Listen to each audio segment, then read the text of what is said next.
After multiple relationships ending in failure, she was looking for the right man to spend her life with. She's trying to find people that will give her the love that she so greatly desires. Eventually, she met a man that was just as gorgeous as she was. She thought there's still hope for me, and I'm gonna seize this moment. But a violent encounter turns her fairy tale romance into a horror story. Her body was found in a ditch. There are numerous stab wounds. Whoever did this wanted to make sure that she suffered. The search for a suspect leads detectives in multiple directions. She was involved with a lot of different romantic interests. Did arguments ever get physical? Yeah, but that happens sometimes. They couldn't have a civil conversation. It was very volatile. I be telling, be careful who you're dealing with. He is an individual that sort of has put himself in a savior position. But would her savior eventually become her downfall? There's a thin line between love and hate. She's cursing at me. You ain't like this, you like that. Over time, you start to need the. It's like having the devil on one shoulder and the angel on the other shoulder. I believe that she was possessed by some demon.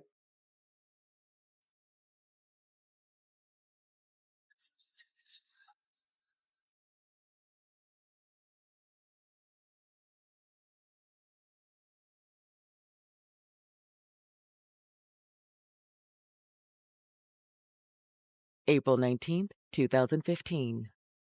It's a warm Sunday morning in Delray Beach, a quaint coastal town along Florida's Atlantic shore. Delray Beach is actually a much different vibe than some of your more common places in South Florida. Delray Beach is a much slower pace. You see people fishing, you see the boats in the canals. That's kind of what people are about, just the natural beauty, the relaxation, the water. But around 9 a.m. this morning, a local resident is traveling along a remote stretch of road when he spots something unusual. He noticed something that looked suspicious in a ditch. And as he got closer, he did realize that it was a young lady. He sees her laying in the grass, unresponsive, and, he's not sure what's wrong. He contacts 911. First responders race to the location. Protocol when someone's unresponsive is to get to the scene as soon as possible because there's a possibility that person still could be alive. They had no idea if this woman was having a medical issue or what was going on. When Palm Beach County deputies arrive on the scene, they quickly realize they're too late to help the young woman. The police get there, and it becomes immediately apparent that obviously she is deceased. Her body was cold to the touch, so police knew that she had been dead for some time. At that point, you realize there's no saving this person. Now your job is to preserve a scene. And as deputies begin to secure the area, they notice something lying near the woman's body. There was a wallet on the ground next to the body, and inside of that wallet, police found an ID card. They quickly identified who she was. Her name was Vanessa Williams. 28-year-old single mother Vanessa Williams had a smile that could light up a room. She was this beautiful young lady. She was very social and enjoyed spending time with her friends. Ambitious and caring to her core, Vanessa had always dreamed of becoming a therapist. But a relationship from her teenage years with a handsome classmate named Nate Tyler had taken her on a different path. They were high school sweethearts who were very much in love. Vanessa was so certain that they would go the distance that she even got Nate's name tattooed on her neck. But when she got pregnant, it caused a lot of friction between the two of them. The stress of teenage parenthood was too much for their relationship to bear, and the couple parted ways soon after the birth of their son. On her own, as a single parent, she resolved to give her son the best life she could manage. But she kind of had to put her dreams of becoming a therapist on hold. She was a wonderful mom. Vanessa managed to finish school while juggling motherhood, but instead of going to college, she jumped into a relationship with a new partner, a man named Stuart Bird. After graduating from high school, she pretty immediately fell in love with another man from town. They moved in together, and he started helping her with her son. Well, hey there. How was work? Oh, busy. Stuart seemed like someone who would take care of her. He had a lot of love for his family, and that was something that Vanessa really appreciated about him. They talked about getting married and having kids together. But it was another union that wasn't meant to last. Their relationship eventually became a little bit toxic. They split up after 3 years together. By her mid-20s, Vanessa once again found herself struggling as a single mom. She went on with her life, trying to pick up the pieces, but she never gave up on love. She's trying to find different people that will give her the love she so greatly desires.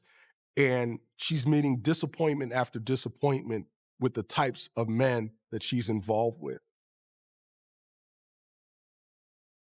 Finally, in 2011, Vanessa met a man who seemed different from the rest.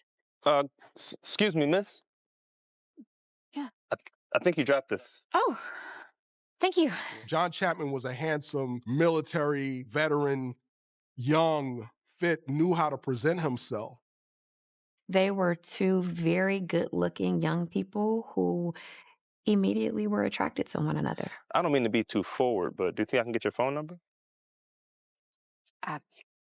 Sure. Yeah. As they got to know each other over the coming weeks, John and Vanessa realized they were both looking for the same things in life. John wanted a big family. He wanted kids. They realized maybe we could build this life together. So I've never really been with somebody who's felt like a life partner. I've always ended up alone. Those days are over. I promise. He was Prince Charming for her. So she and John Chapman fell in love. They started dating. Vanessa felt like she'd finally found a relationship that would last. Things were going really well for Vanessa this time around.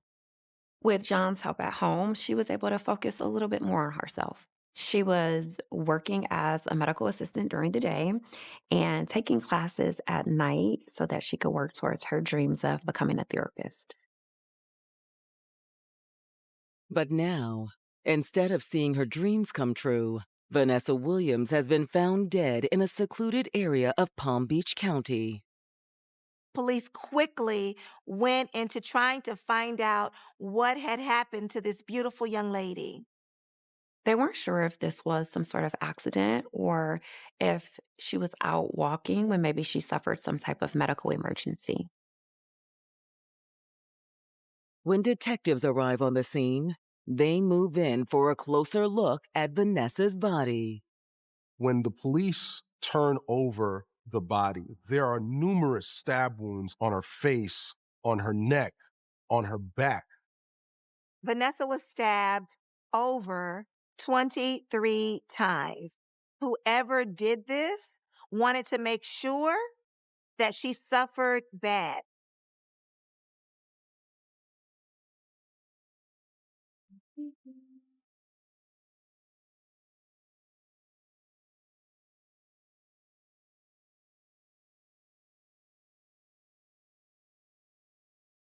After a series of failed relationships, 28-year-old Vanessa Williams finally found a man to stand by her side.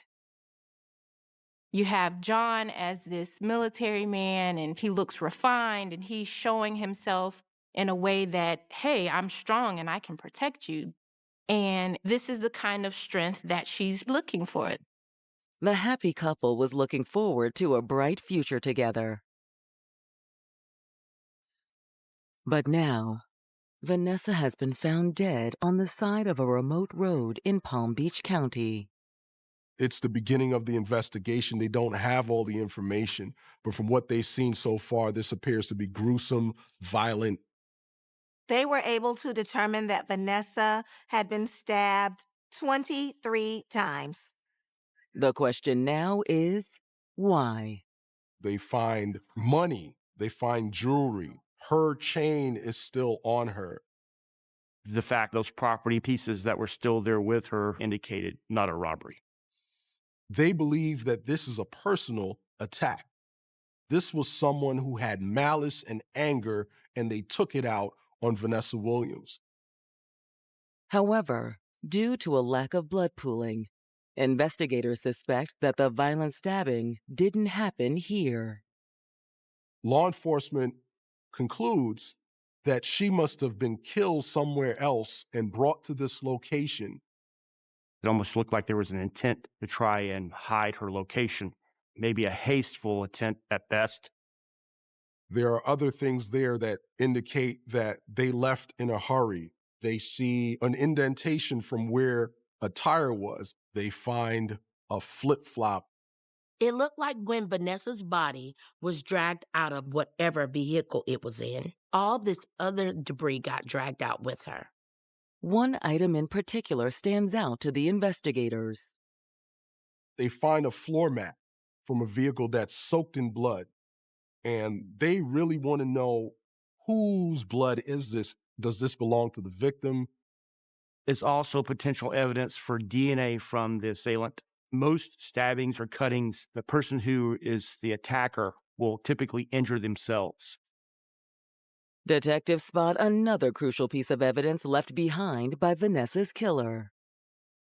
They find a wooden-handled knife that looks like it could be the murder weapon.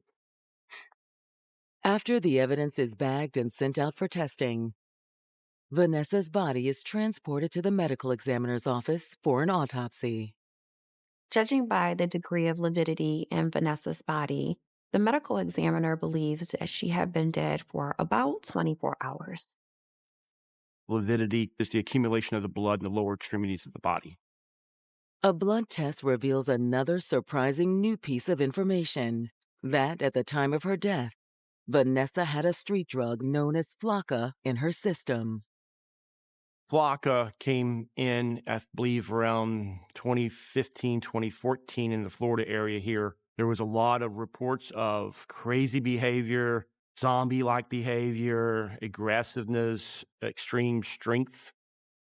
Flocka took bath salts and it was manipulated, and it gave you a much more intense high and hallucinations, and anybody could pretty much get their hands on it. Immediately, law enforcement are thinking that maybe this was some drug deal gone wrong. Maybe this was a drug user who had crossed someone. Armed with this new information, detectives begin trying to learn more about who their victim was. One of the things that they observed that the medical examiner told them about was that there is a tattoo on the back of Vanessa's neck, and the name of that tattoo was Nate. Vanessa's social media appears to confirm that she had a man in her life around the time she died. But his name isn't Nate. It's John Chapman. One of the first places police look is to the boyfriend. He is a former military guy, someone that police can identify with. When police spoke with John, he was devastated to find out what had happened to his girlfriend. He said that she was a wonderful mom, a great person. I hate to be the one to tell you. John strikes the detectives as sad, but not especially surprised. I was afraid something like this might happen. He said she had some habits that she had fallen into, involving drugs and alcohol. John tells the police that Vanessa's drug use had been getting worse lately. A lot worse. It started out, I just had a long day at work and I just need a little something to take the edge off. But over time, you start to need the high. Vanessa had her struggles. And with her having children, with her having the responsibility of being a mother, of being a partner, trying to co-parent, there are certain things that contributed to her drug use. Vanessa, seriously? This is getting way out of hand. John Chapman told them that Vanessa had been out of control and in one of those drug and alcohol fueled incidents, she left. How about you stop telling me how to live my life? He said she had taken off without telling him where she was going. He tried to call her to figure out where she was. He couldn't get in contact with her. I thought that I was going to be able to see her again, but... Do you know anyone that might want to hurt her? Drug dealer, ex-boyfriend? I know she had issues with her ex. John actually shared with police that Vanessa's relationship with Stewart was extremely toxic. They couldn't have a civil conversation. It was very volatile. They had some mutual friends and would run into each other from time to time. And Stewart would always try to weasel his way back in. She couldn't fully get away from this guy. And according to John Chapman, Stewart Bird had a history of domestic violence against Vanessa Williams. He had attacked her in the past. And of course, John felt like he would do it again. I didn't trust her. And I know she didn't either. He told the police that that's the place where they should start looking. John was adamant that Stewart Bird had something to do with this.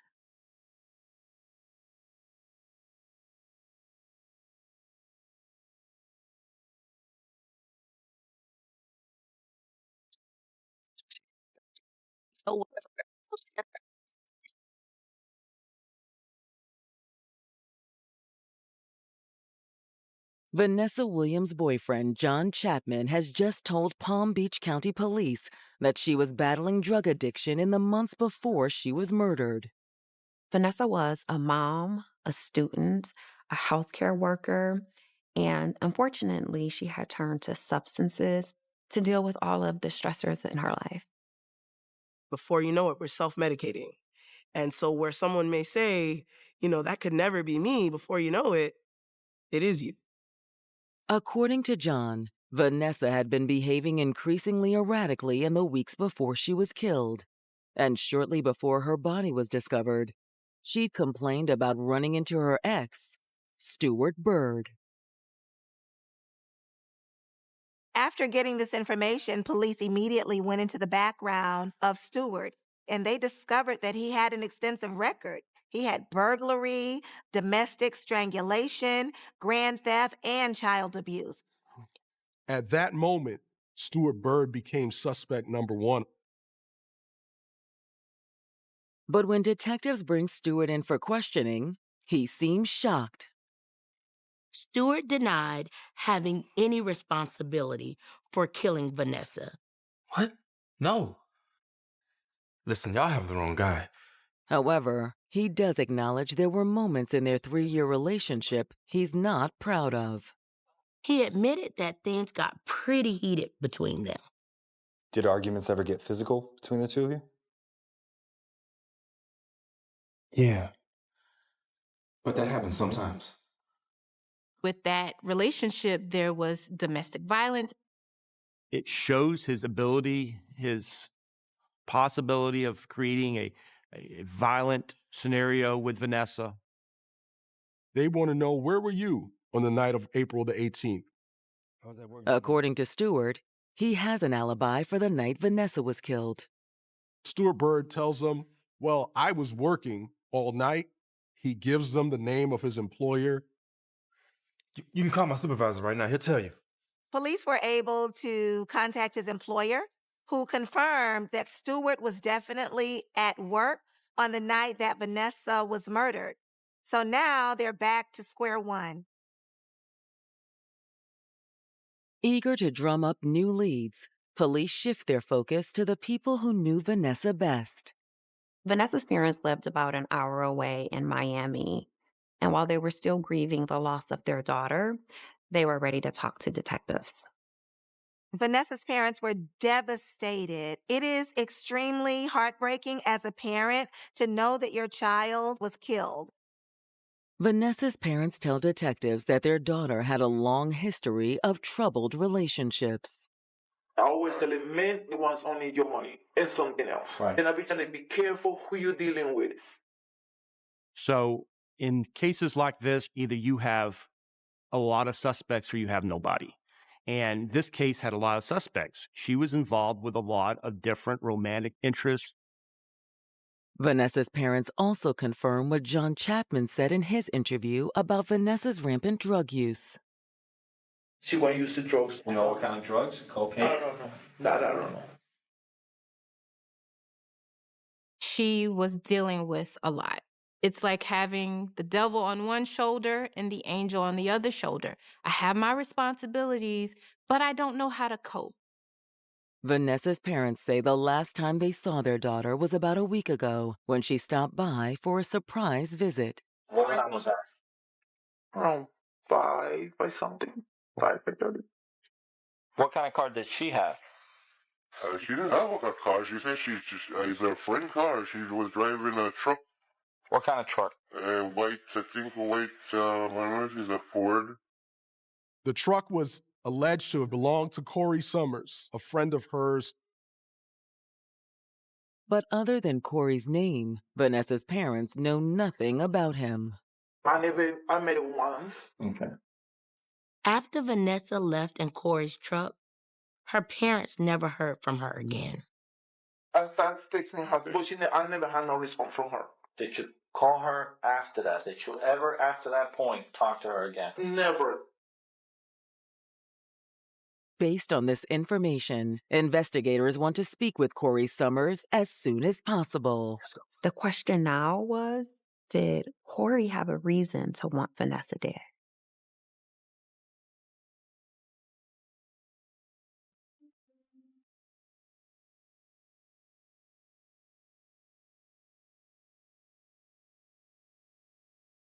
After speaking with her parents, Florida detectives have learned that Vanessa Williams was last seen driving her friend Corey Summers' truck around the time she was killed. Did you ever, after that point, talk to her again? Never.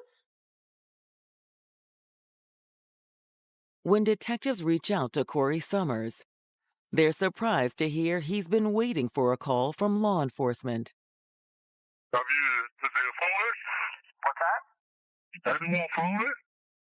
Corey thought the police were calling about his truck, the one that he had allegedly let Vanessa borrow. Corey explains that he's a long-haul trucker who'd been out on the road until a few days earlier. When he came back from one of his long-haul trips on April 17th, his truck was missing. There was a police report made. When detectives explain they're calling under graver circumstances, Corey seems grief-stricken. Here's the deal. We're working a homicide investigation. Vanessa's dead. I don't believe it. He agrees to come into the police station to give an official statement. Corey confirmed that he and Vanessa were friends, and he said he allowed her to stay at his place after she and her boyfriend John got into a huge argument about her drug use. She asked me to stay. I told her okay because I don't hardly ever be home. He says that Vanessa has stayed with me from time to time. I've allowed her to crash here when she's needed to. I'll see her, and then I'll go out on the road for several days, and then I'll come back. Corey insists the relationship between them was entirely platonic. One of the things I got to ask you, were you intimate at all, you and her? No. Never? No. Okay. Corey, he is an individual that sort of has put himself in a savior position. He tries to help people. He's trying to help Vanessa, trying to give her a place to stay. They had an arrangement where Corey would allow Vanessa to use his pickup truck while he was out on the road. She doesn't have the transportation to get and back and forth from work. Okay. So I told her to use my truck. Just be careful with it.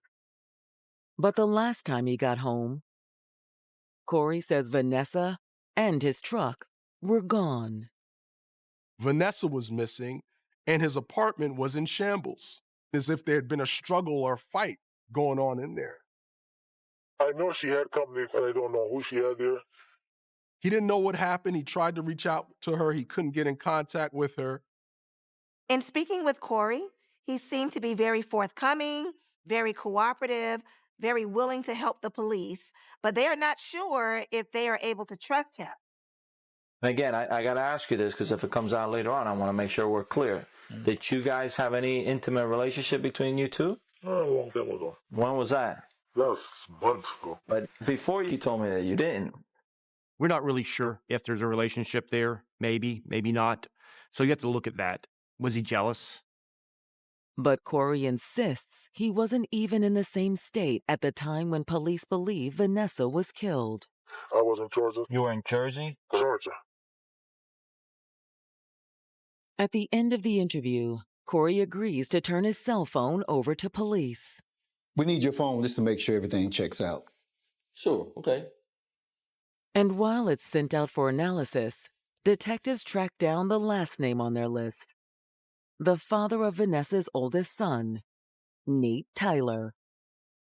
Although he and Vanessa broke up years ago, they were still on good terms for the sake of their son. They were extremely close, although they were only platonic. And according to Nate, the last time he saw Vanessa, she'd confided in him that she was struggling. You know, she had been telling me things weren't going well with John, her boyfriend. And she'd been staying with some other guy, Corey, I think. Yeah, we've already talked to Corey. Nate tells the investigators that on another occasion, he'd witnessed the tension between Vanessa and John firsthand. There was an incident that Nate shared with police where they were all hanging out and something transpired that really ticked John off to the extent that he started throwing furniture, became vulgar, got very violent.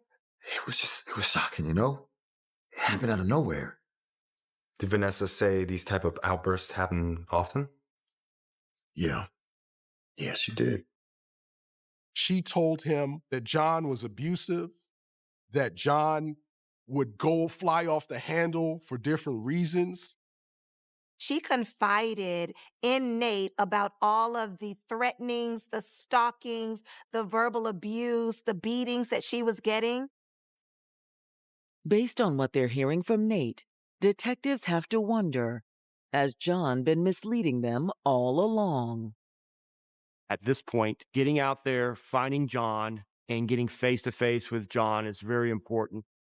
But when detectives try to bring John Chapman in for another round of questioning, they quickly hit a roadblock. They'd say, we got to pick this guy up and talk to him again. But there's only one problem. He's gone. He's on the run.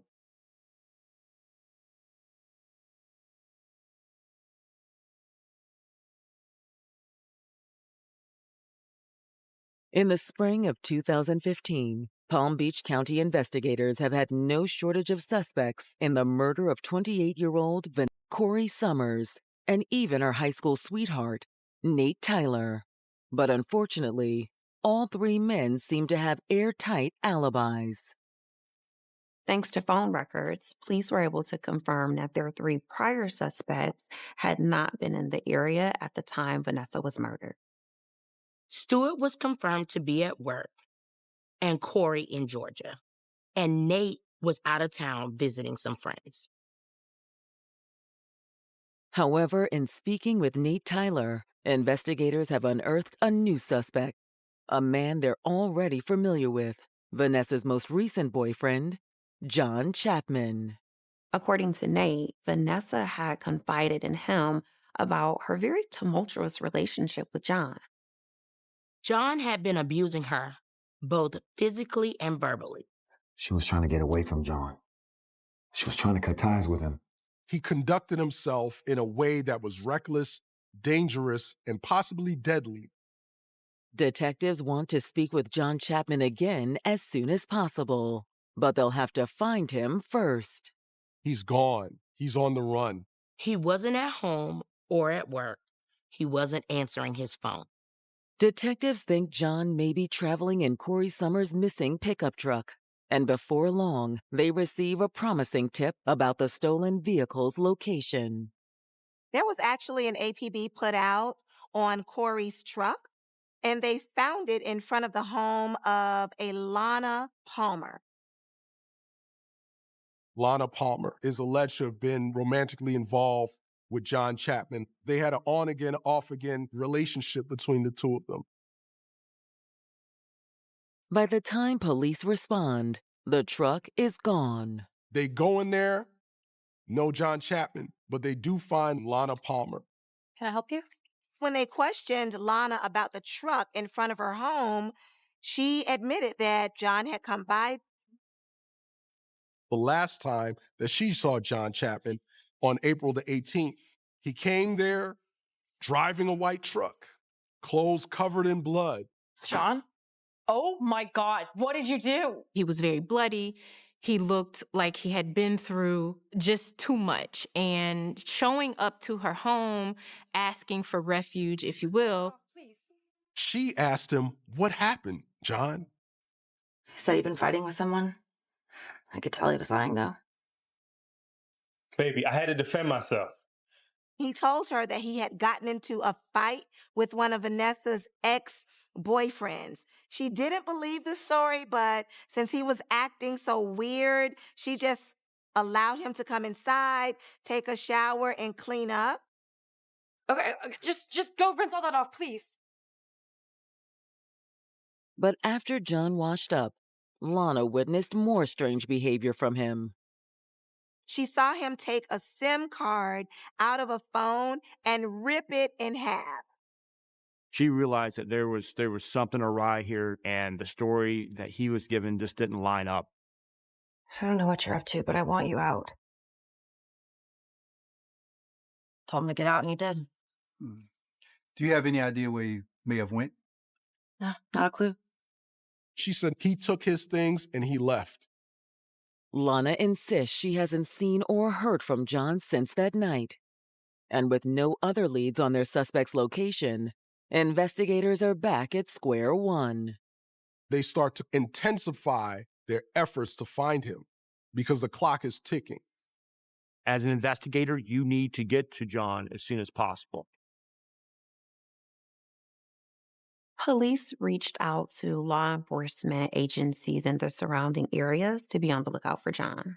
They also enlisted the aid of the U.S. Marshals to help look for him. Soon, their efforts pay off. Eventually, they got a tip that the truck had been seen in Miami. The tip led them to an apartment complex where they found the truck parked outside. And inside the truck, police make an alarming discovery. There's blood everywhere. Based on the amount of blood, police believe that this may be where Vanessa was killed.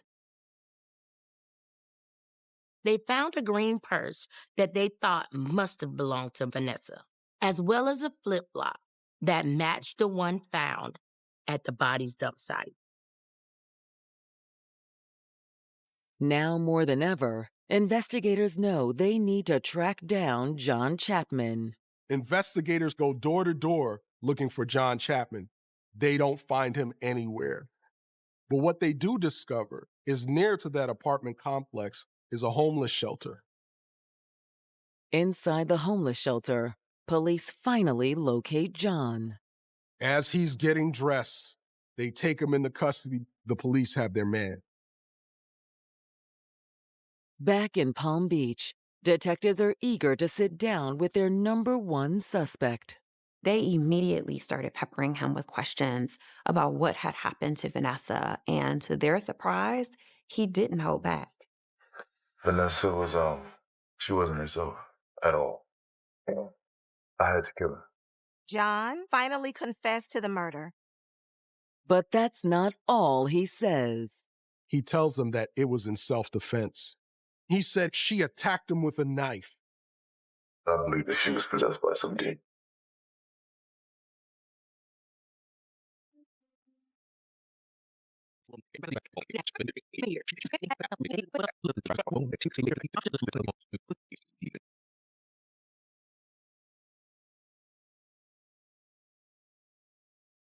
Palm Beach County detectives have finally arrested John Chapman for the murder of his 28-year-old girlfriend, Vanessa Williams. They take him into custody and they start to question him. Now in the interrogation room, John has just made a stunning confession. She wasn't herself at all. I had to kill her. He tells them that it was in self-defense.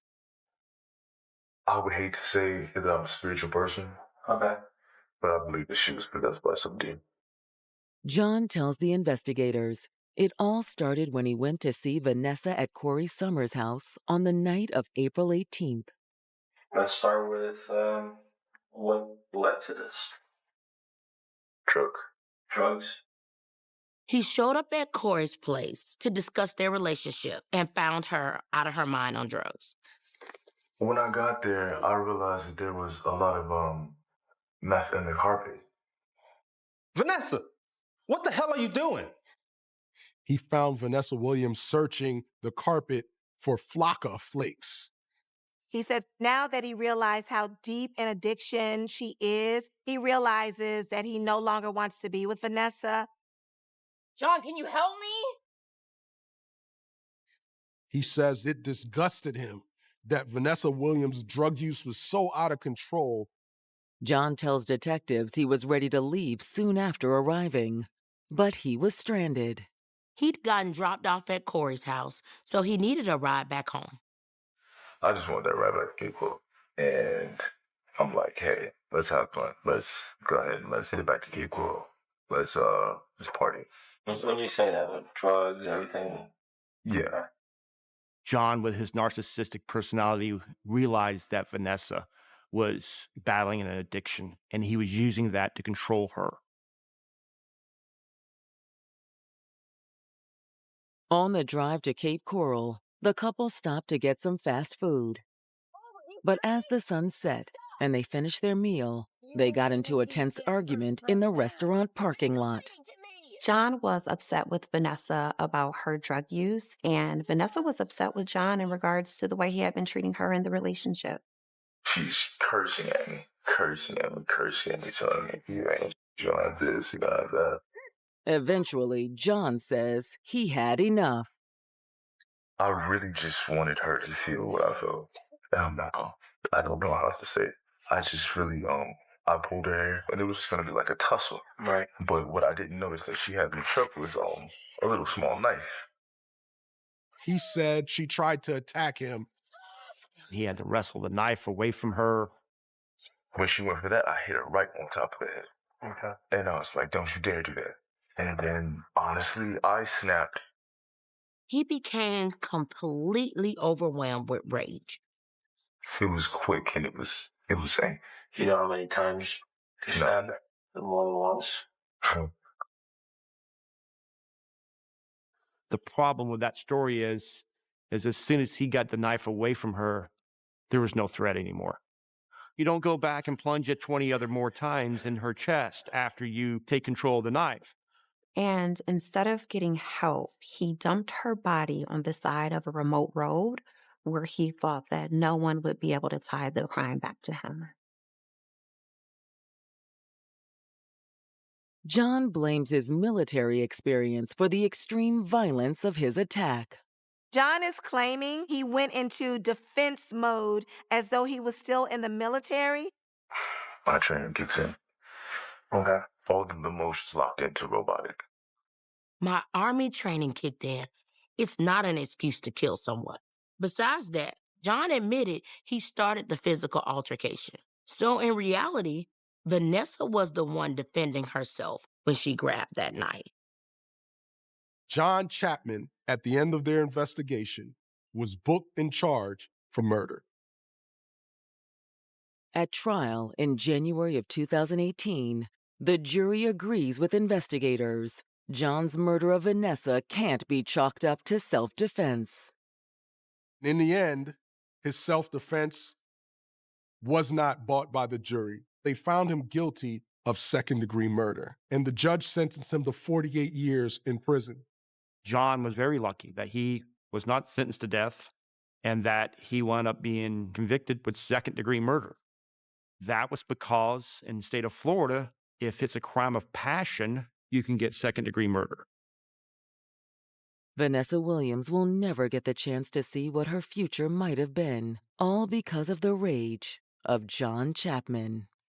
Vanessa was trying to turn her life around and have a better future for herself and her children. Vanessa may not have been the perfect person, but she was really doing her best and trying to get back to a good place. John Chapman was deceiving to many, and unfortunately, he deceived Vanessa Williams into thinking he was a good and decent person, someone she could build a family with, someone she should have a relationship with. Recalling a prior conversation where Timothy had stated that if a woman ever attempted to leave him, he would dismember and boil her.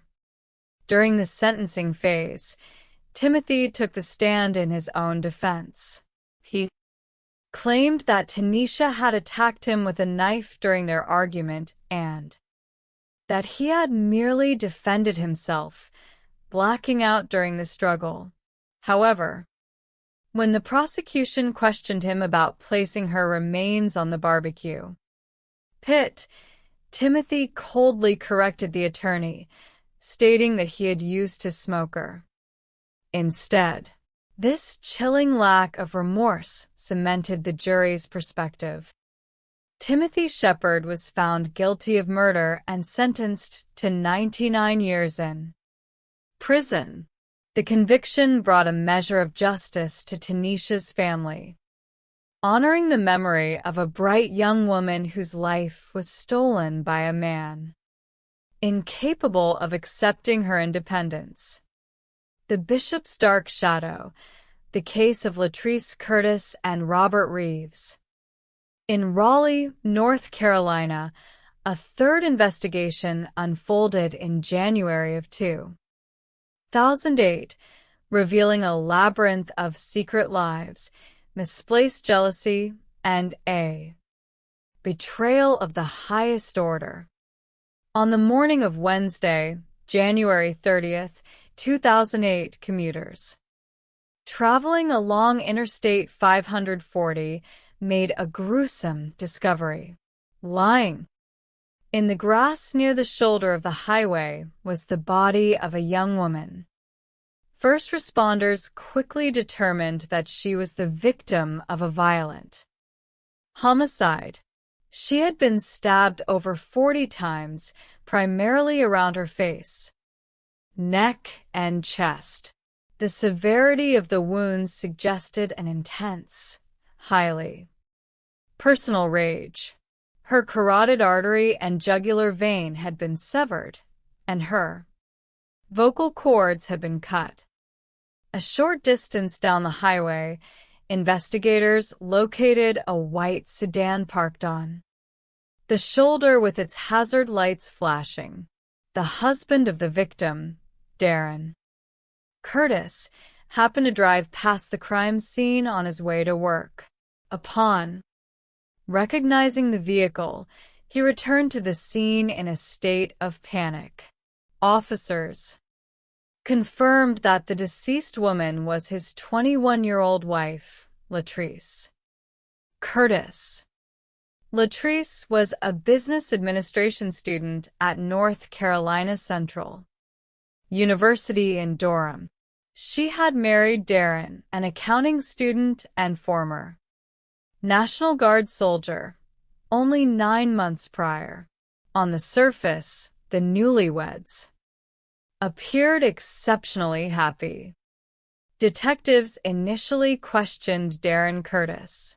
They examined his hands and arms for defensive wounds or scratches, but found nothing. He cooperated fully, permitting a search of their home and his vehicle, which yielded no evidence.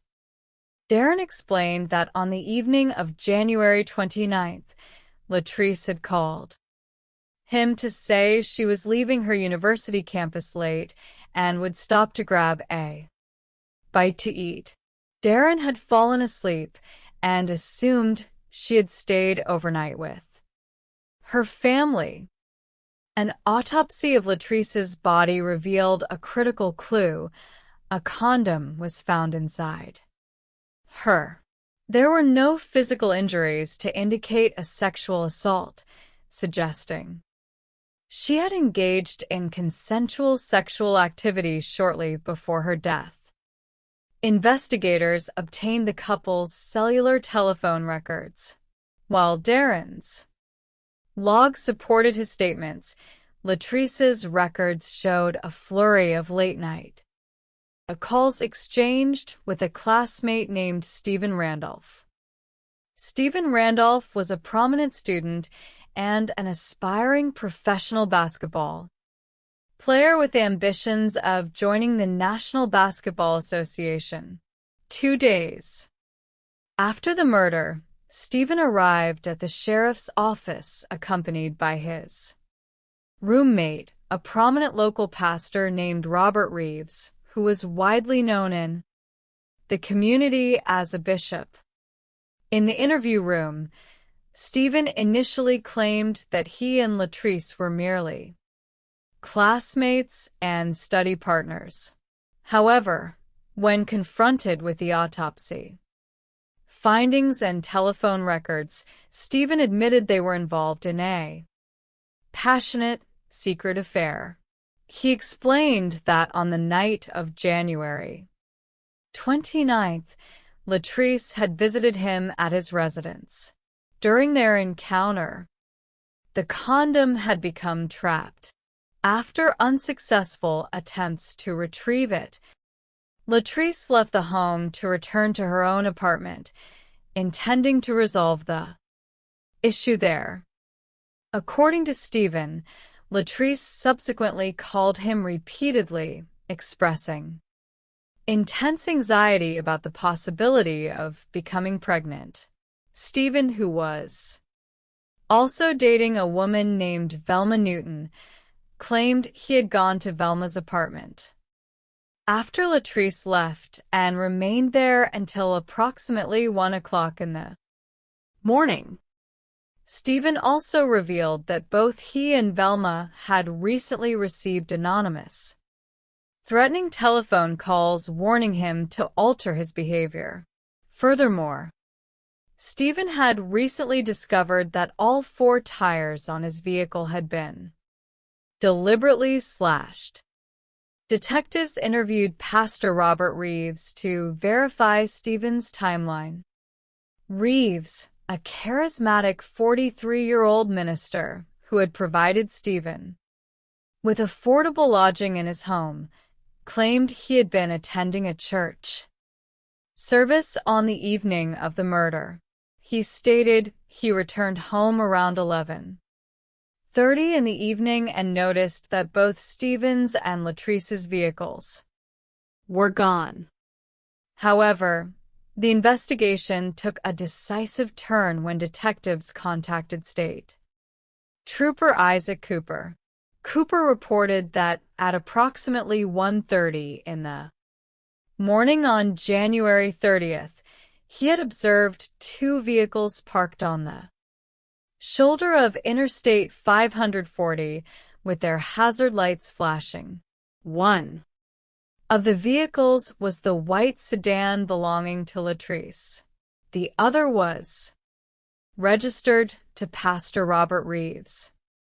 When investigators brought Pastor Reeves in for further questioning, they noticed deep scratches and abrasions on his arms and hands.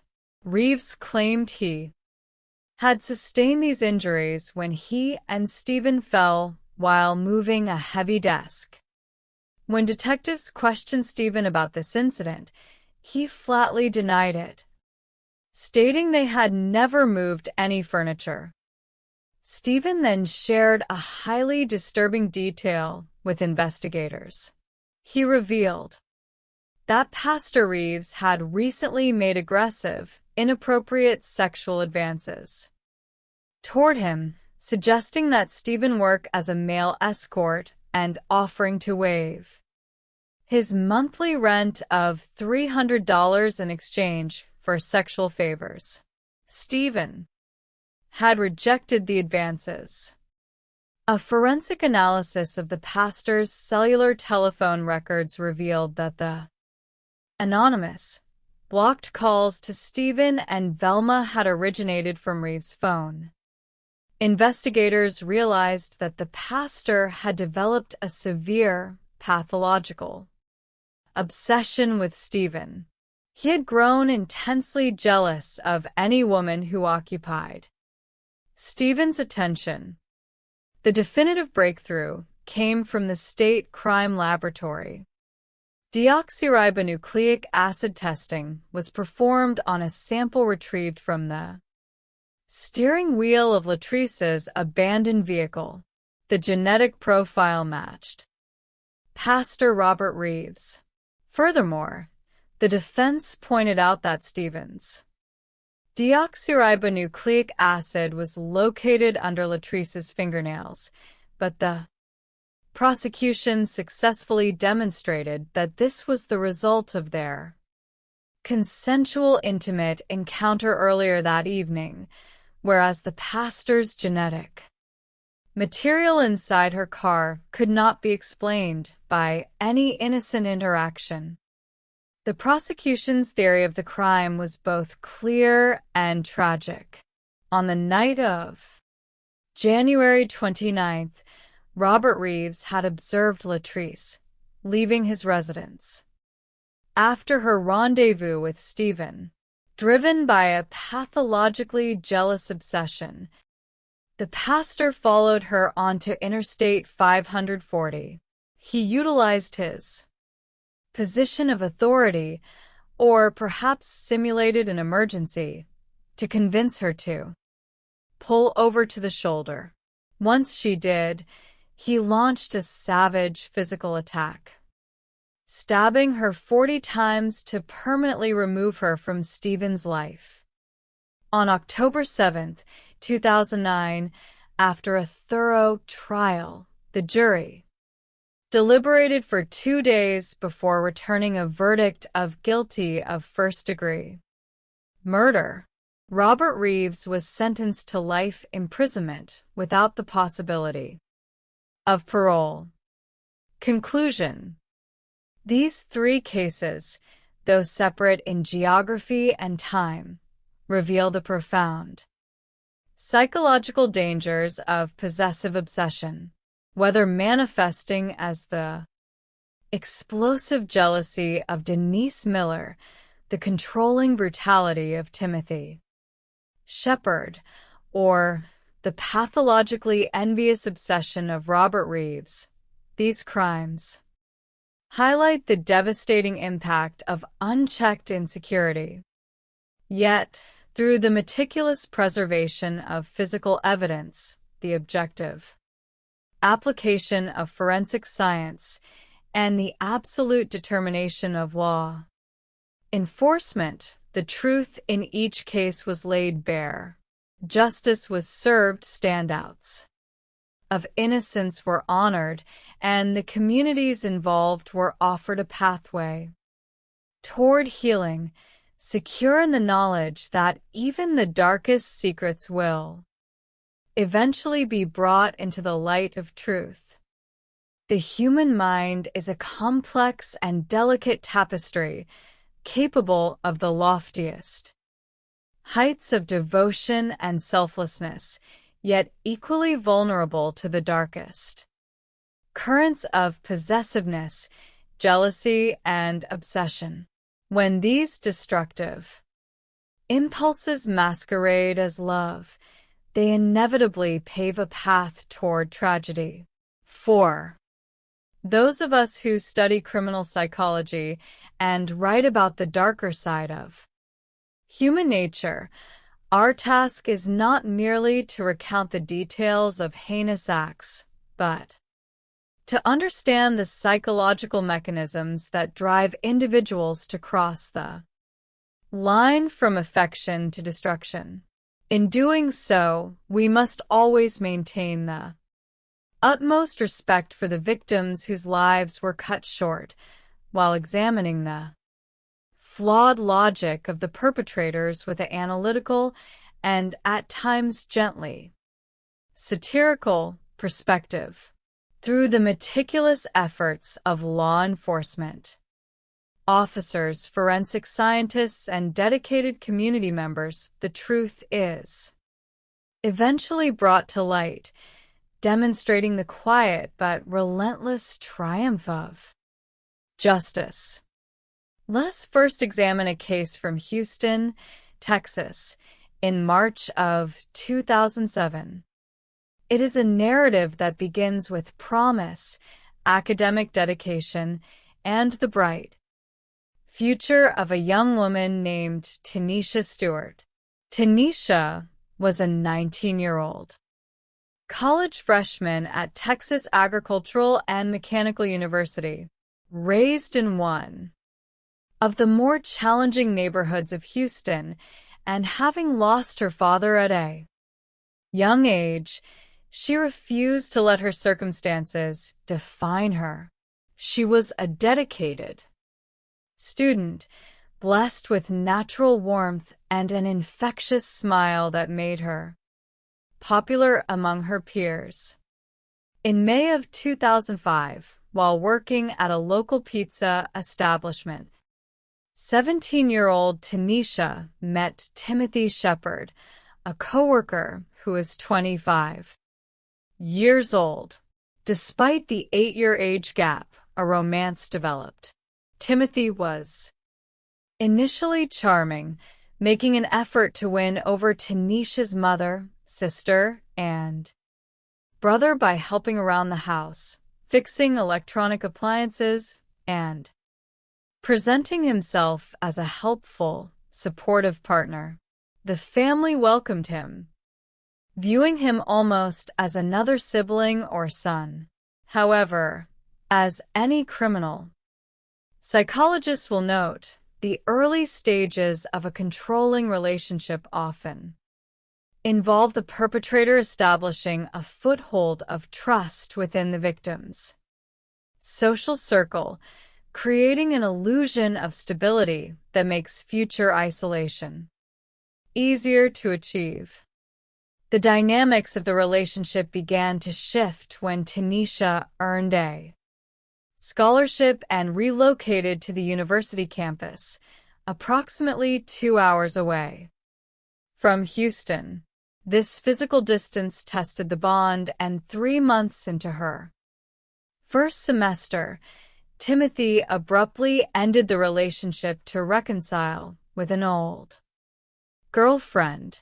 Although Tanisha was initially devastated, she began to adapt to her new environment. She started to explore her independence, meet new people, and broaden her horizons. When Timothy realized he had made a mistake and attempted to win her back, the power dynamic had fundamentally altered. Tanisha was no longer the dependent teenager he had met in the pizza parlor. She was a developing young woman with her own goals and a growing sense of autonomy. This budding independence triggered a profound insecurity within Timothy.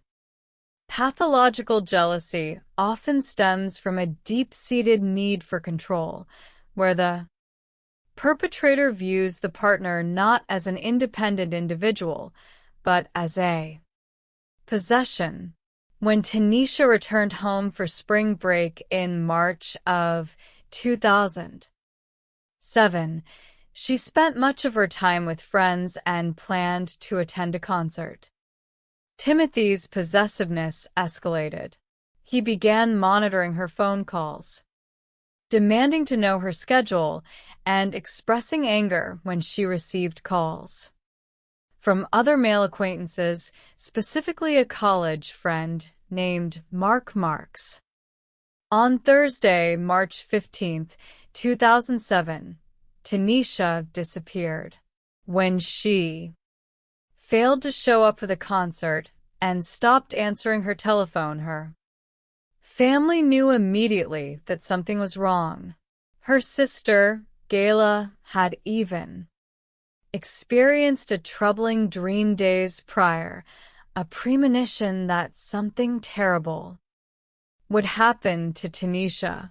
For 36 hours, the family searched hospitals and local facilities before officially filing a missing persons report on Monday, March 19th. Investigator Sidney Miller and his partner were assigned to the case. Given that Timothy was one of the last people to see Tanisha, he was brought in for questioning. Timothy presented a calm, cooperative facade. He admitted to picking Tanisha up early Thursday morning and confronting her about a phone call she received from Mark Marks. According to Timothy, Tanisha refused to discuss the matter, grew angry, and walked out of his apartment, leaving on foot. He claimed he never saw her again. A search of Timothy's apartment, conducted with his voluntary consent, yielded no immediate evidence of a struggle or foul play. At that stage, investigators lacked the legal grounds to detain him. They turned their attention to Mark Marks, the young man whose phone call had sparked the argument. Mark was cooperative and provided a verified alibi. He had been at a social gathering on South Padre Island at the time of Tanisha's disappearance. With Timothy and Mark seemingly cleared, investigators faced the chilling possibility that Tanisha had been abducted by a stranger after leaving the apartment. Search parties, composed of family, friends, and volunteers, combed the wooded areas near the apartment complex. At one point, a canine unit detected the scent of decay in the woods, but it proved to be the remains of a small animal. However, the residents of the apartment complex soon provided investigators with a crucial series of observations.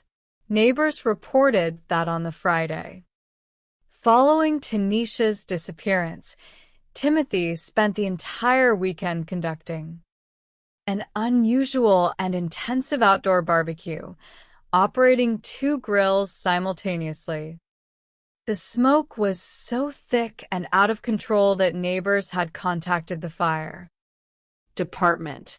When first responders arrived, Timothy claimed he was preparing food for a large church gathering of up to 200 people.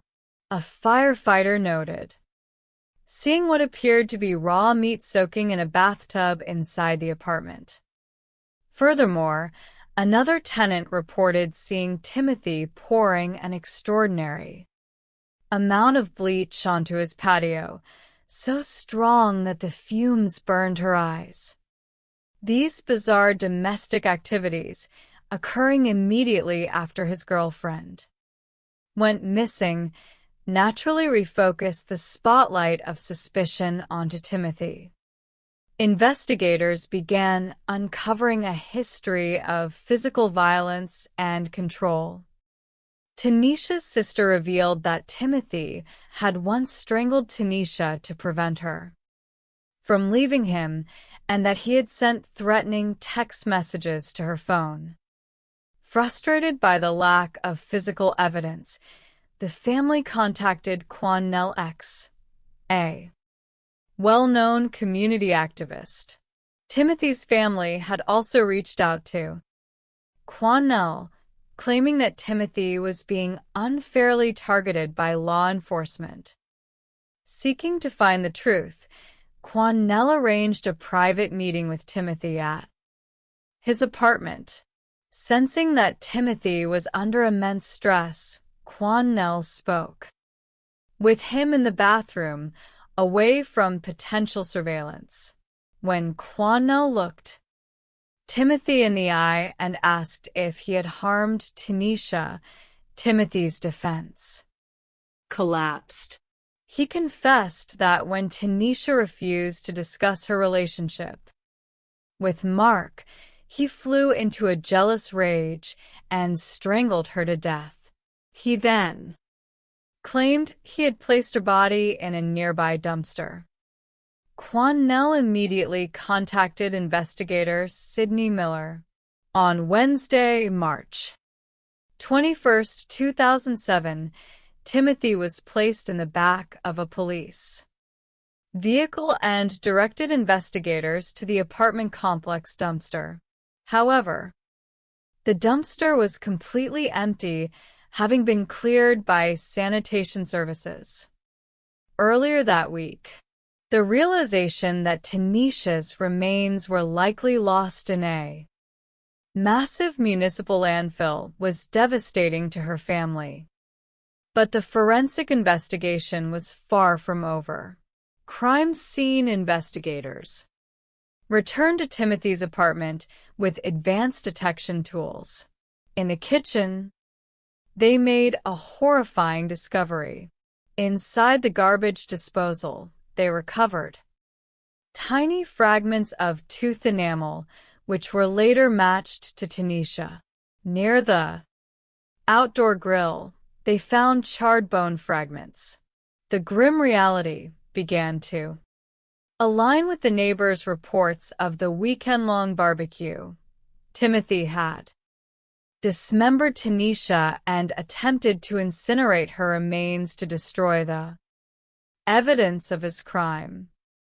Timothy Shepard was indicted for murder, and his trial began on September 29, 2008.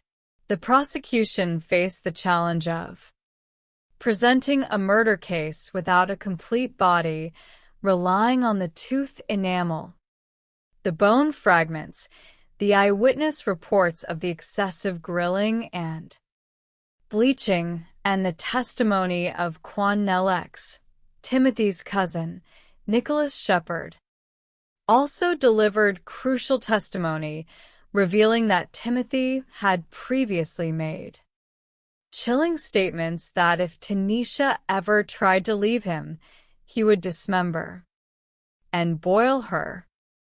In a bold and ultimately self-defeating move, Timothy took the stand in his own defense during the sentencing phase.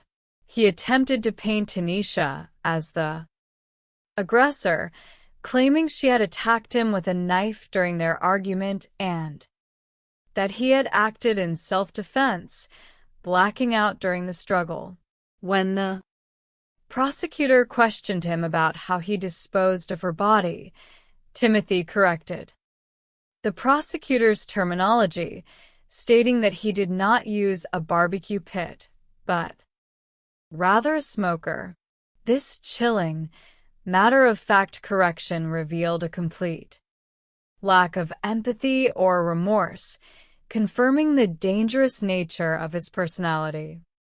The jury rejected Timothy's claim of self-defense and sentenced him to 99 years in prison.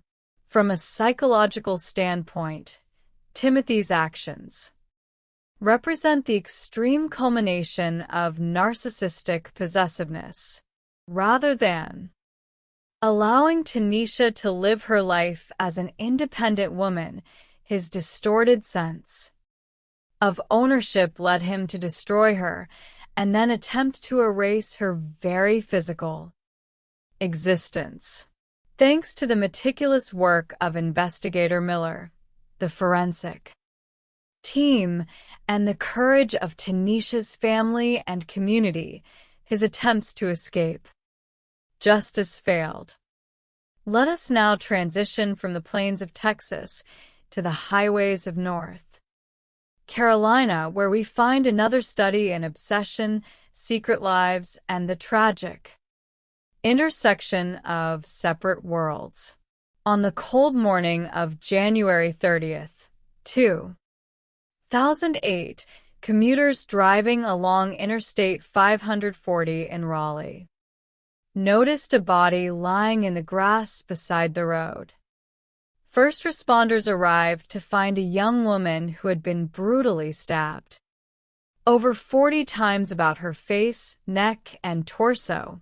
Her carotid artery and jugular vein had been severed, and her vocal cords were cut, indicating an attack of extreme, personalized violence. There were defensive wounds on her hands, suggesting she had fought desperately for her life. A half-mile down the highway, investigators located a white sedan abandoned on the shoulder. One of the commuters caught in the resulting traffic delay was Darren Curtis. As he passed the scene, he recognized the white car as belonging to his wife, 21-year-old Latrice Curtis. Panicked, Darren returned to the scene, where detectives confirmed his worst fears. The deceased woman was indeed Latrice, a promising business administration student at North Carolina Central University in Durham. Darren and Latrice had been married for only 9 months. Darren, a respectful former National Guard soldier, was devastated. Investigators immediately photographed Darren's hands and arms, looking for signs of a physical struggle, but found no cuts or abrasions. A search of their apartment and Darren's car yielded no evidence. Darren explained that the previous evening, Latrice had called him to say she was running late from school and was going to get something to eat. He went to sleep and assumed she had stayed overnight with her family. An autopsy of Latrice's body revealed a critical clue. A condom was found inside her, but there were no physical injuries consistent with sexual assault, suggesting a recent consensual sexual encounter. When investigators subpoenaed Latrice's phone records, they discovered a flurry of calls around midnight, just hours before her estimated time of death, connecting her to a phone number registered to Stephen Randolph. Stephen Randolph was a prominent student-athlete at the university, a talented basketball player with realistic prospects of entering the National Basketball Association. 2 days after the murder, Stephen walked into the sheriff's office to speak with detectives. He was accompanied by his roommate, a 43-year-old local pastor named Robert Reeves, who was highly regarded as a spiritual leader and motivational speaker in the Durham community. During questioning, Stephen initially claimed he and Latrice were merely classmates. However, when confronted with the autopsy findings and phone records, he admitted they had been engaged in a passionate, secret affair.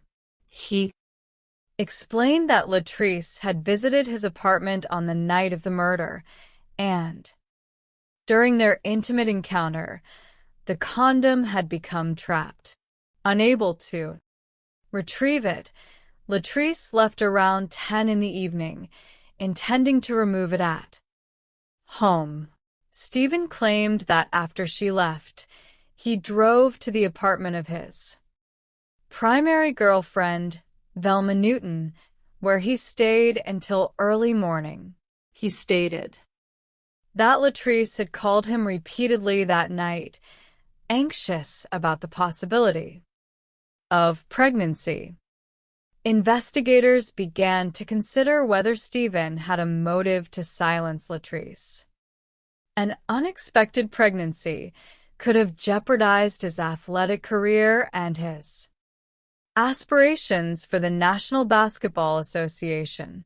However, his girlfriend, Velma Newton, confirmed his alibi, stating he arrived at her home around 10 in the evening and stayed until 1 in the morning. Furthermore, Velma revealed that she and Stephen had recently been subjected to a series of anonymous, threatening phone calls and that Stephen's car tires had been slashed. The breakthrough in the case came from a routine traffic report. State Trooper Isaac Cooper contacted detectives to report that at approximately 1:30 in the morning on January 30th, he had observed a disabled vehicle with its hazard lights on parked on the shoulder of Interstate 540 eastbound. When he ran the license plate, it returned to Robert Reeves, the pastor who had accompanied Stephen to the police station. Across the highway on the westbound shoulder, the trooper had noticed a white sedan with its hazard lights on, which matched the description of Latrice's car. This discovery cast a dark shadow of suspicion over Pastor Robert Reeves, who was affectionately known as the Bishop. When re-interviewed, Reeves denied having his car on the highway that night, claiming he had been at home sleeping after attending a church service. However, his sister, who lived with him, testified that she had attended the same service and did not see him there. Furthermore, detectives noticed deep scratches and abrasions on Reeves's hands and arms. He claimed he had sustained them while moving a desk with Stephen, but Stephen denied that any such accident had occurred. Investigators subpoenaed Reeves's phone records and discovered that the anonymous, blocked calls to Stephen and Velma had originated from the pastor's phone. A psychological profile began to emerge. Pastor Reeves harbored a deep, unrequited obsession with his young roommate, Stephen. He had previously attempted to make sexual advances towards Stephen, even offering to waive his rent in exchange for sexual favors. When Stephen rejected him and continued his romantic pursuits with women, Reeves's jealousy intensified. The forensic laboratory completed the analysis of the DNA evidence recovered from the steering wheel of Latrice's abandoned car. The profile matched a mixture of Latrice's DNA and that of Robert Reeves. The prosecution's theory became clear. On the night of January 29th, Reeves had monitored the house and saw Latrice arrive, consumed by jealousy and resentment over Stephen's sexual relationship with her. Reeves followed Latrice as she drove home. He managed to convince her to pull over on the shoulder of Interstate 540, perhaps by flashing his lights or utilizing his status as a respected pastor. Once she stopped, he attacked her with a knife, stabbing her 40 times. In a frenzied, jealous rage, Robert Reeves was convicted of first-degree murder on October 9th, 2009, and sentenced to life imprisonment without the possibility of parole. From a psychological perspective, Reeves's actions represent a tragic example of compartmentalization. He maintained a pious, benevolent public persona while harboring a predatory, obsessive private life. Unable to control Stephen, he directed his homicidal rage toward Latrice, viewing her as an obstacle to his desires. the careful collection of transfer DNA, and the meticulous record-keeping of the highway patrol ensured that this predator was permanently removed from the community. Our final study takes us to Little Elm, Texas, in December of 2004. It is a narrative that highlights how deeply unresolved trust issues and the fear of abandonment can rot the foundation of a relationship, leading to a desperate act of violence and a profound psychological aftermath. On the morning of December 11th, 2004, at approximately 4 a.m., the morning, a hotel manager in Gainesville, Texas, received a call from a guest room. Upon entering the room with a maintenance worker, they found a woman lying on the floor in a semi-conscious, disoriented state, bleeding from a gunshot wound to her head. Next to her lay a .25 caliber handgun and a .40 caliber service pistol. The woman was identified as 43-year-old Denise Miller. She was rushed to a trauma center in critical condition. Just 24 hours earlier, Denise and her boyfriend, 37-year-old police officer Wayne Irby, had been reported missing. Wayne had failed to show up for his 6 in the morning shift at the Little Elm Police Department, an unprecedented event for an officer who took immense pride in his profession. Wayne's partner, Jerry Walker, and fellow officer James Wynn conducted a search of Wayne's former rental property, which he had vacated when he and Denise recently reconciled. Inside the home, the officers made a tragic discovery. Wayne Irby was lying dead on the floor, having been shot once in the back of the head. His duty belt was found hanging on a wall in his primary residence, but his service weapon was missing. Denise and Wayne had a passionate but highly volatile relationship. Denise was a devoted single mother who had moved to Little Elm to start her life over after a divorce. When she met Wayne, a friendly and popular patrol officer, they initially seemed to be a perfect match. However, Denise struggled with intense jealousy, frequently accusing Wayne of being unfaithful with women he met on his beat. In December of 2003, a physical altercation had occurred at Wayne's rental home when Denise discovered him with another female acquaintance, resulting in physical injuries to both parties. Although Denise eventually withdrew her domestic violence complaint, the trust in their relationship was permanently fractured. In the autumn of 2004, Wayne decided to end the relationship and move out of their shared home. When Denise lost her job in November, Wayne agreed to reconcile to support her and her children, but his friends noted that his mind was made up to eventually leave for good. On the day of the murder, Wayne had reportedly told Denise that he was ending the relationship permanently. At the crime scene in Wayne's rental home, investigators found a handwritten note on the kitchen counter from Denise, which read, "I'm sorry I took both of our lives. Please contact our moms." At her primary residence, another note was recovered, indicating plans to commit suicide.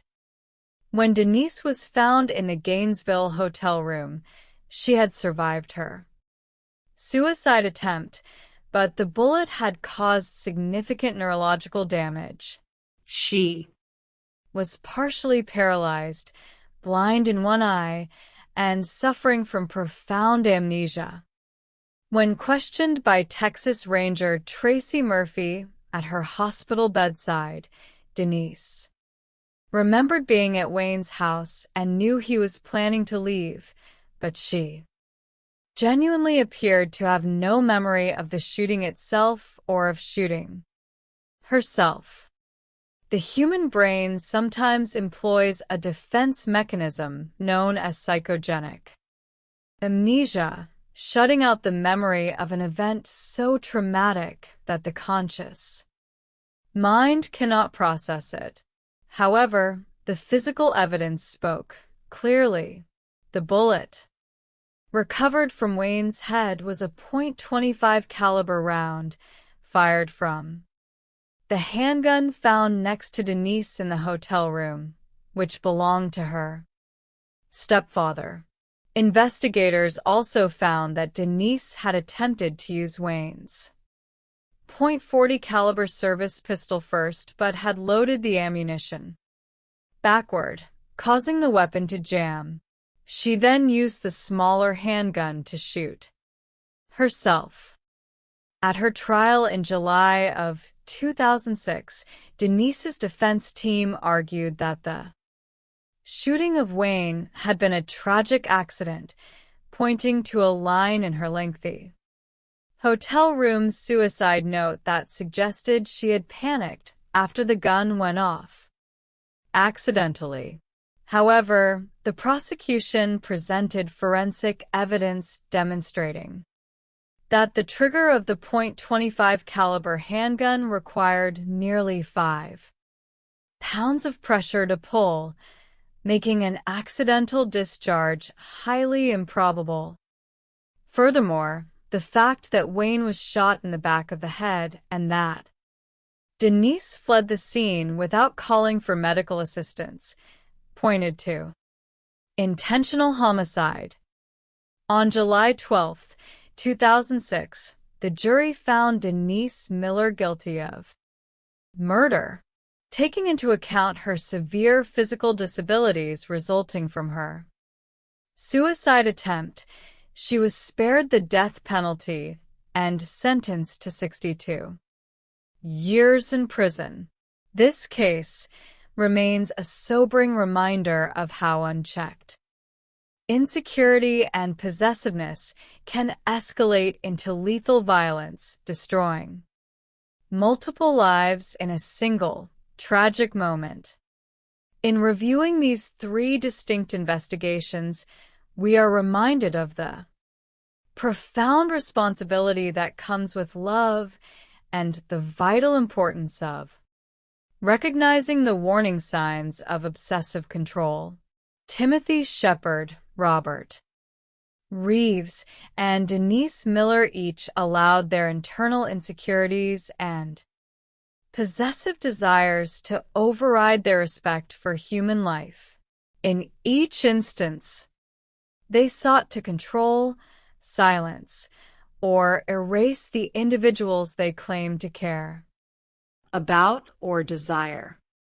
Yet, through the meticulous, quiet, and persistent efforts of the justice system, the truth was preserved.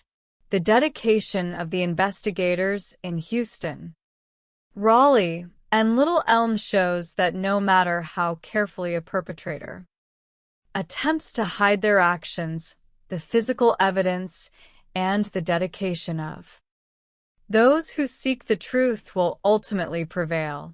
By studying these cases, we do not honor the cleverness of the criminal, but rather the memory of the victims and the enduring strength of the communities that stand together to uphold justice and protect the vulnerable. The study of criminal behavior often requires us to look past the sensationalized headlines and peer into the quiet, everyday spaces where tragedy begins.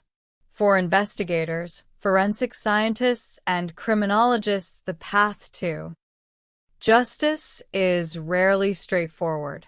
It is a slow, meticulous journey marked by patience, observation, and a deep commitment to uncovering the truth.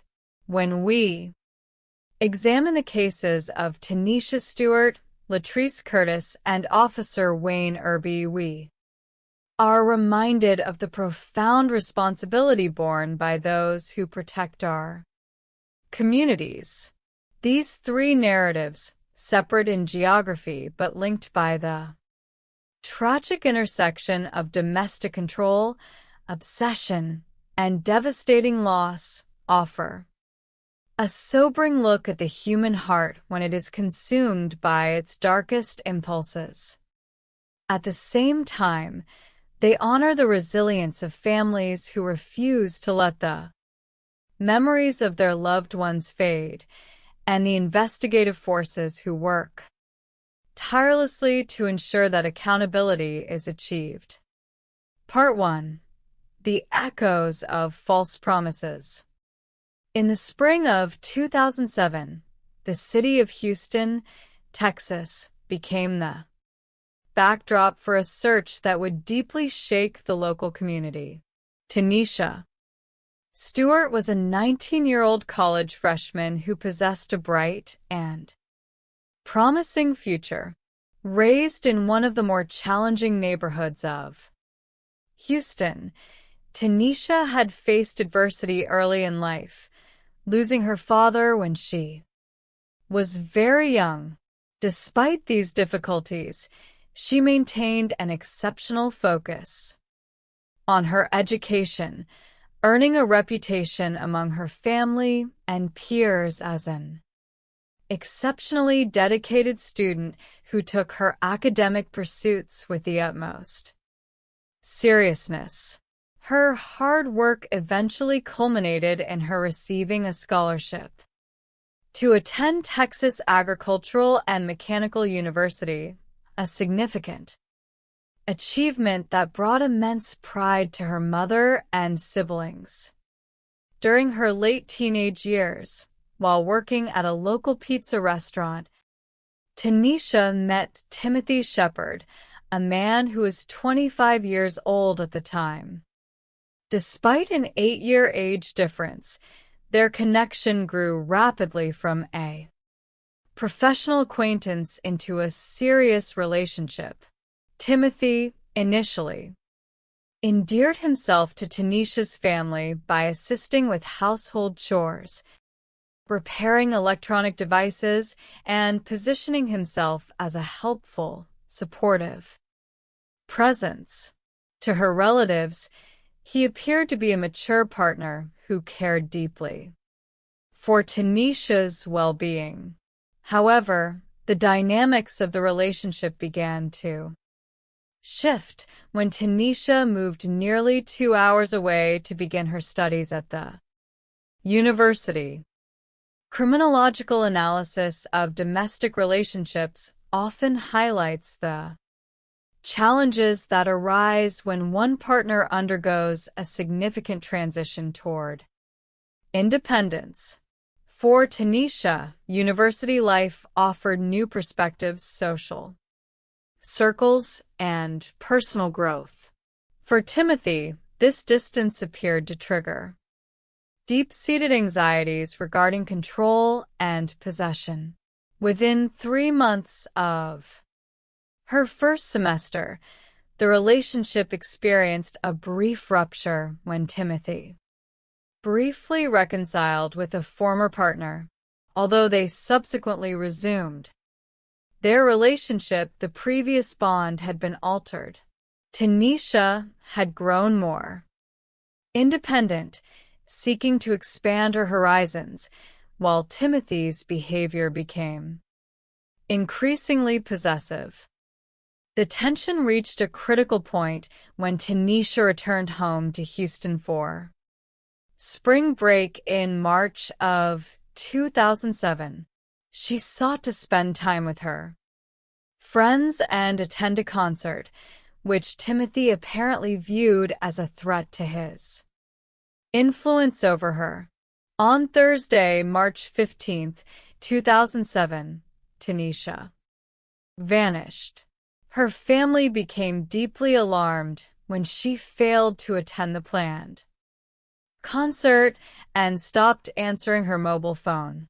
This sudden lack of communication was entirely uncharacteristic for Tanisha, prompting her family to initiate a desperate search, reaching out to hospitals, local authorities, and anyone who might have seen her. When investigators began their inquiries, they naturally focused on the individuals who had last seen Tanisha.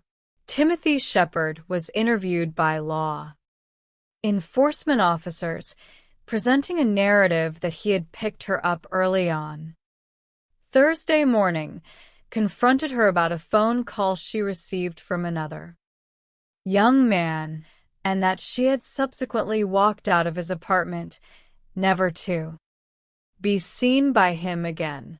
While officers conducted a voluntary search of his apartment, they did not immediately find any obvious signs of foul play, leading them to temporarily broaden their search to include other possibilities such as an abduction by a stranger.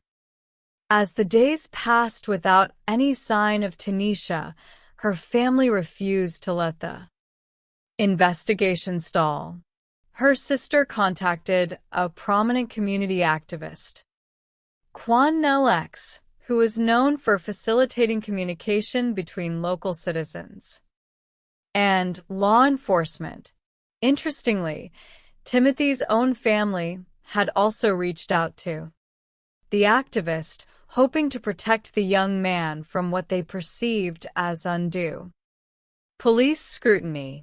Recognizing the gravity of the situation, Quan Nell X arranged a private meeting with Timothy at his apartment. During this private encounter, which took place in the quiet confines of a bathroom due to Timothy's paranoid belief that his residence was being monitored, the activist pressed Timothy for the truth. Observing Timothy's evasive body language and inability to maintain eye contact, the activist asked directly if he had harmed Tanisha.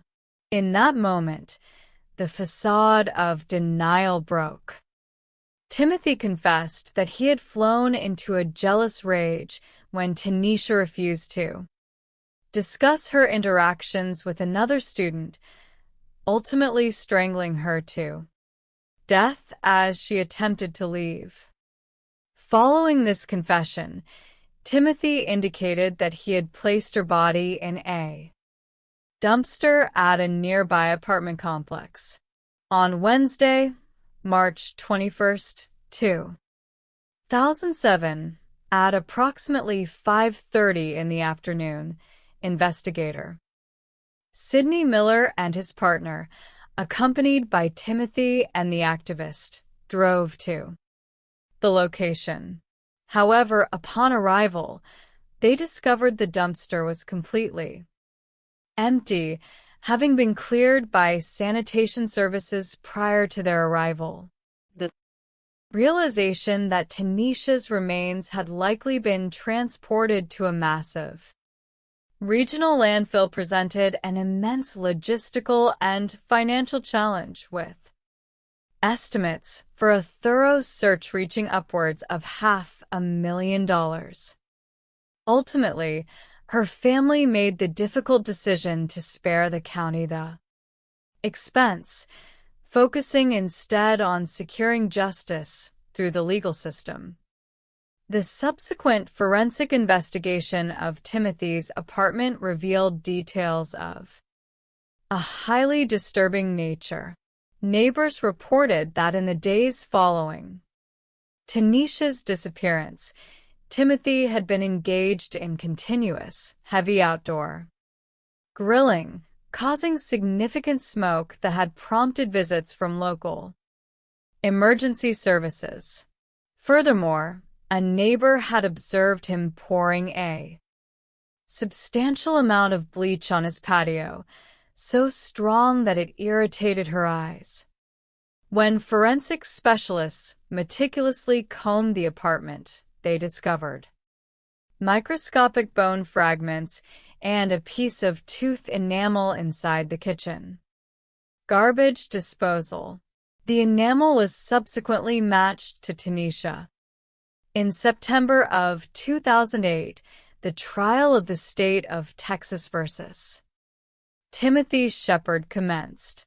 The prosecution faced the challenge of presenting a murder case without the physical presence of the victim's body, relying heavily on the scientific evidence found in the disposal, the testimonies of neighbors, and the powerful account of the confession provided by Quannell X.